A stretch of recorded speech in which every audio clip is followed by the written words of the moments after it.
Hi friends, நான் உங்கள் கணேஷ் ராகவ். இன்னைக்கு நம்ம காஞ்சிபுரத்தில் ஓரிக்கையில் மகாபெரிவர் மணிமண்டபத்துக்கு வந்திருக்கோங்க. இங்கே எதற்காக வந்திருக்கோம்னா, பஞ்சபூத ஸ்தலங்களில் ஒன்றான மண்ணுக்கான ஸ்தலமான ஏகாம்பரநாதர் கோயிலுக்கு இப்போ விரைவில் டிசம்பர் 8ஆம் தேதி கும்பாபிஷேகம் நடைபெற போதுங்க. ஏகாம்பரநாதர் கோயிலுக்கு தங்க ரதம் ஒன்று செய்யப்பட்டிருக்கு. அந்த தங்க ரதம் இங்கே தான் இருக்குது. இங்கே போயிட்டு அந்த ரதம் எப்படி இருக்குது, அந்த ரதத்தோடைய எப்படி செஞ்சுருக்காங்க, இப்போ ஒரு திருவிழா ஏன் நடக்குது, இந்த ரதங்கள் ஏன் இருக்குது, இது பற்றியான முழு விவரங்களும் இந்த காணொலியில் இருக்க போது. நானும் ரொம்ப ஆர்வமாக இருக்கேன் அந்த ரதம் எப்படி இருக்குது அப்படின்னு சொல்லிட்டு பார்க்கறதுக்காக. வாங்க போய் பார்க்கலாம். இங்கே பாருங்கள், மகாபெரியவர் மணிமண்டபத்துக்கு போகிற அந்த வழியே அவ்வளோ அற்புதமாக இருக்குது. செமையாக இருக்குங்க.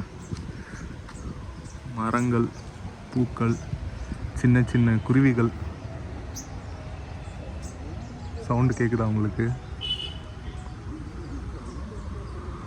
வந்துட்டோங்க மகாபெரியவர் மணி மண்டபம். அற்புதமாக இந்த என்ன சொல்கிறது, கற்கள்னாலே கொண்டு பல வருஷம் தாங்குற மாதிரி கட்டப்பட்ட ஒரு அற்புதமான மணி மண்டபம். உள்ளே போய் பார்க்கலாம் நம்ம.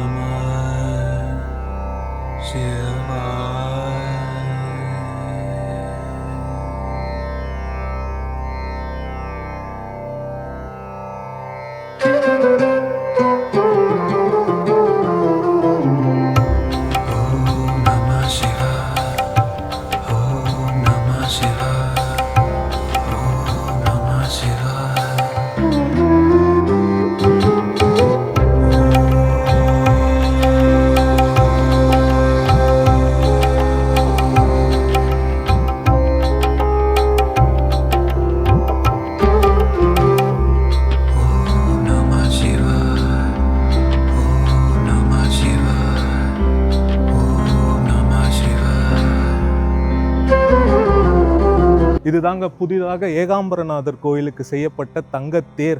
பிரம்மாண்டமாக இருக்குங்க. கிட்டத்தட்ட 25 அடி உயரம், 13 அடி நீளம். இந்த அகலம் பார்த்திங்கன்னா 10 அடி. இந்த பர்மா தேக்கில் முழுக்க செய்யப்பட்டிருக்கு. அதுக்கு மேலே காப்பர் தகடுகள், அதுக்கு மேலே தங்க ரேக்குகள் ஒட்டப்பட்டிருக்கு. பாருங்கள், இவ்வளோ அற்புதமாக ஒரு கோயிலே, தங்க கோயில் மாதிரி அற்புதமாக இருக்குங்க.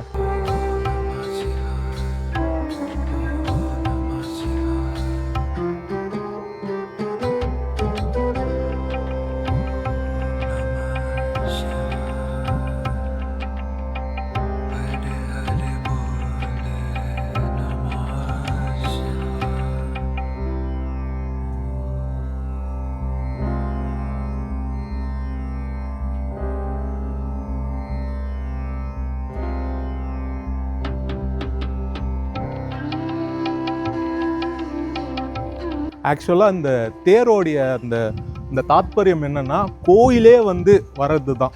கோயிலே சுவாமியே அப்படியே கோயிலேருந்து வரா மாதிரியே தான் அந்த தேரோடைய தாத்பரியம். கோயிலோடைய தாத்பரியம் என்னன்னா, மனித அங்கங்கள் தான். எப்படி நம்ம மனித அங்கங்கள் பாதம், கால், இடை, மார்பு, கழுத்து, தலை, அப்படி ஒரு 6 அங்கம் இருக்கோ, அதே மாதிரி கோயில்லையும் பார்த்திங்கன்னா அதிஷ்டானம், அதுக்கப்புறமா பித்தி, பிரஸ்திரம், கிரீவம், சிகரம், ஸ்தூபின்னு இருக்கும். அதே மாதிரி அதிஷ்டானம், பித்தி, பிரஸ்திரம், கிரீவம், அதுக்கப்புறம் பார்த்திங்கன்னா சிகரம், ஸ்தூபின்னு சொல்லிட்டு தேருக்கும் அதே மாதிரி ஒரு அங்கங்கள் இருக்குது. அந்த தேரே பார்த்திங்கன்னா எதுக்கு வருது அப்படின்னு கேட்டிங்கன்னா, அதுக்கு பல விஷயங்கள் இருக்குது. இப்போ சுவாமி மக்களை பார்க்கறதுக்காக வராரு அப்படின்னு சொல்லுவாங்க.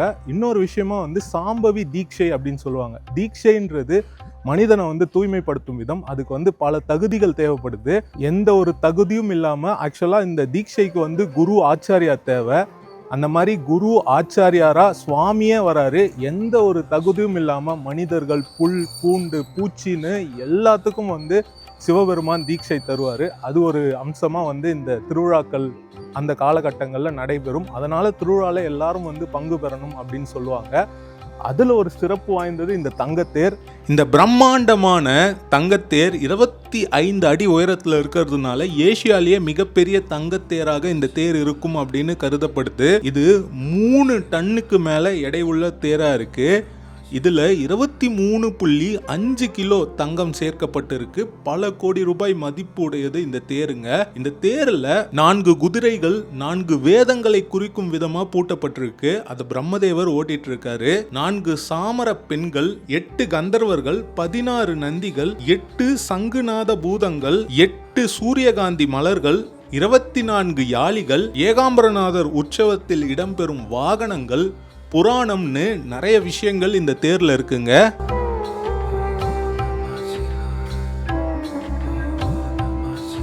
சரி, இந்த அற்புதமான தேர் எப்படி உருவாச்சு அப்படின்னு கேட்டீங்கன்னா, சங்கர மடம் அப்படின்னு அழைக்கப்படுற காஞ்சி காமகோட்டி பீடத்தோடைய 69வது பீடாதிபதியான ஜெகத்குரு ஸ்ரீ ஜெயேந்திர சரஸ்வதி சுவாமிகள்னால அறக்கட்டளை ஆரம்பிக்கப்பட்டு இந்த வேலை தொடங்கிச்சு. அவருக்கு பின்னர் அவருடைய சீடரான 70வது பீடாதிபதியான ஜெகத்குரு ஸ்ரீ சங்கர விஜயேந்திர சரஸ்வதி சுவாமிகள் அவருடைய முயற்சியினால இந்த தேர் இப்படி உருவாக்கப்பட்டிருக்கு.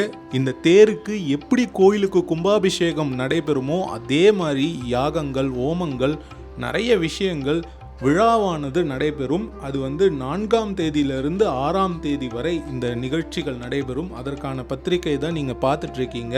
இதுல 6ஆம் தேதி தான் இந்த தேர் வெள்ளோட்டமானது நடைபெற போகுதுங்க. ரொம்ப பிரம்மாண்டமா நடைபெற போகுது. அன்றைய நாள்ல காலை 10:30 மணி அளவில் திருவாசக விண்ணப்ப விழா நடைபெறுது. அதுக்கு சிவத்திரு தாமோதரன் ஐயா அவர்கள் வராங்க. மாலை 3 மணி அளவில் தங்க ரத வெள்ளோட்டம் துவங்குங்க. எங்க இருந்துன்னா ஓரிக்கை மணிமண்டபத்திலிருந்து தொடங்குங்க. அதுக்கு பீடாதிபதிகளான ஸ்ரீ சங்கர விஜயேந்திர சரஸ்வதி சுவாமிகள், ஸ்ரீ சத்ய சந்திரசேகரேந்திர சரஸ்வதி சுவாமிகள் இவங்க அவங்களுடைய கரங்களால இந்த தங்க ரத வெள்ளோட்டத்தை துவக்கி வைக்கிறாங்க. இந்த வெள்ளோட்ட விழா ஒரு பிரம்மாண்டமான விழாவா இருக்க போதுங்க.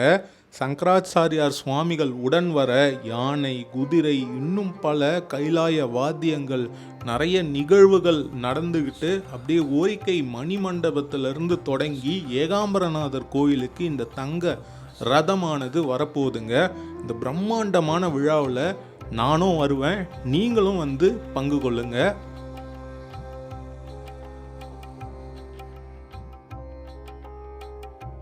வர டிசம்பர் 6ஆம் தேதி நடைபெற போற இந்த அற்புதமான நிகழ்வுல நானும் பங்கு பெற போறேன். நிறைய மக்கள் வர போறாங்க, மகான்கள் கலந்துக்க போறாங்க. நிறைய நிகழ்வுகள், ஒரு கோயில் கும்பாபிஷேகம் மாதிரியே இந்த நிகழ்வு நடக்க போகுது. நீங்களும் கலந்துக்கோங்க. இப்போ நான் இந்த வீடியோவை முடிச்சுக்கிறேன். உங்ககிட்ட இருந்து விடை பெற்றுக் கொள்கிறேன். Bye from Ganesh Raghav friends. By.